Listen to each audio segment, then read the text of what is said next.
Hi, everyone. This is the Brad Free Report for Friday, February 22nd, and we are going a little bit off the beaten path today to talk about a 3-year-old that is taking a somewhat unconventional route toward the Triple Crown races. It's a colt that has yet to gain a whole lot of notoriety because he hasn't done a whole lot that is notable, but he did something last week that was pretty impressive. I'm talking about the colt Anothertwistafate and his win last weekend at Golden Gate Fields on the synthetic surface in the El Camino Real Derby. How good was it? Well, take a look and you be the judge. This is Anothertwistafate, favored to win the El Camino Real Derby at 6-5, and he took care of business. Now he's going to switch back to his wrong lead at about the 16th pole. He's drawing away to win for fun. An impressive win by Anothertwistafate. He's a son of Scat Daddy. Can Scat Daddy get a dirt horse to go 1.25 miles? Well, you only have to go back 1 year to justify.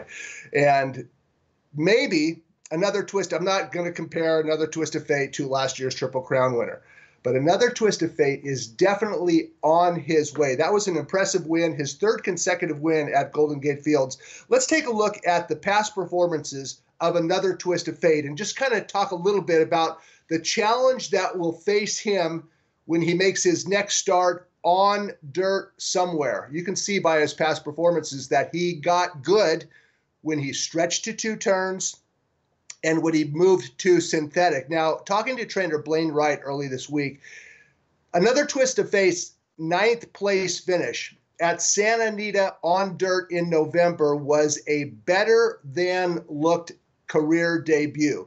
He was forwardly placed. He backed up when the sprinters kicked away, and he actually finished okay. Doesn't look that way on his running line, but there was a decent effort by Anothertwistafate, a good, promising career debut. He shipped from Golden Gate Fields down to Southern California. He did not wash out. He was not nervous. So Blaine Wright, his quote was, or what he said was, that there were some positives that came out of that ship from Golden Gate down to Santa Anita. And early this week, I got a question on Twitter, and somebody named Horse Sense said, is there any way to interpret that Beyer speed figure?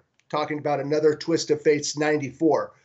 Seeing that it was on synthetic instead of dirt. Generally, do dirt horses get lower or higher Beyer speed figures when they run on synthetic? And I provided kind of a wishy-washy answer, and that's one of the reasons why I wanted to talk a little bit about this colt this week on this video. First of all, very few top dirt horses move to synthetic. Once you have a top horse on dirt, it's very rare that you'd see that horse move to a synthetic surface. And thankfully, we had out in California, there are, well, Golden Gate Fields is the only major racetrack left on the West Coast with a synthetic surface. Santa Anita and Del Mar experimented with synthetic. They're back to dirt. Keeneland experimented with synthetic, back to dirt. We don't have too many synthetic surface racetracks in this country anymore. There actually are 4 of them. Let's take a quick peek at the 4 major synthetic surface racetracks: Golden Gate Fields, Turfway Park, Presque Isle Downs, and Woodbine. 4 top synthetic surface racetracks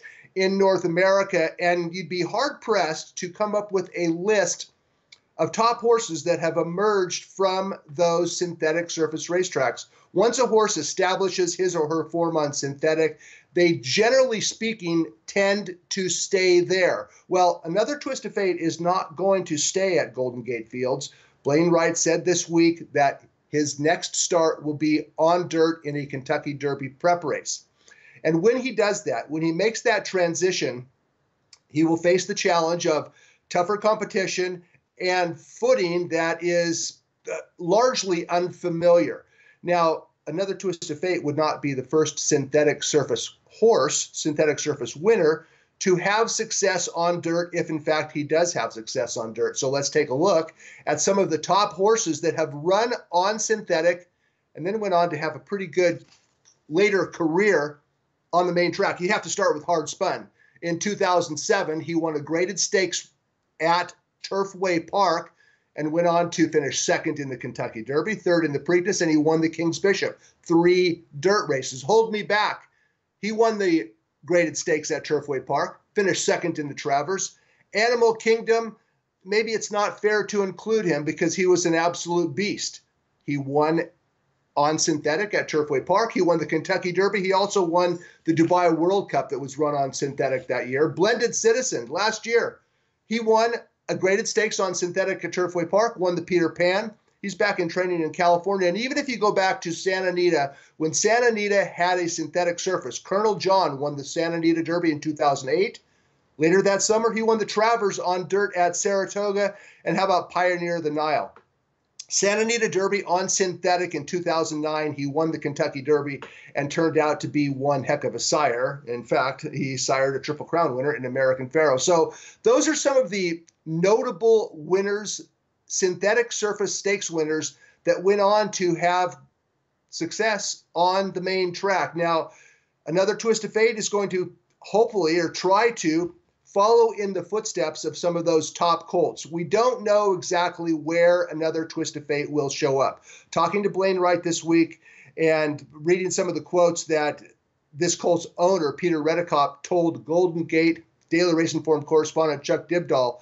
Redekop said, I don't like Santa Anita because of Baffert. So Redekop nor Blaine Wright are willing to probably go back down to Southern California and take on the likes of Game Winner and or Improbable in the Santa Anita Derby. If I had to guess right now, and it's just strictly my guess, I would think that a couple of potential ideas for Another Twist of Fate's first two-turn start on dirt, perhaps March 24th in the Sunland Derby, maybe even March 23rd in the Louisiana Derby at Fairgrounds. There's also the Florida Derby in late March at Gulfstream Park, the Wood and Bluegrass also on April 6th. So Blaine Wright, the Colts trainer, and Peter Redekop, the Colts owner, are looking around the country.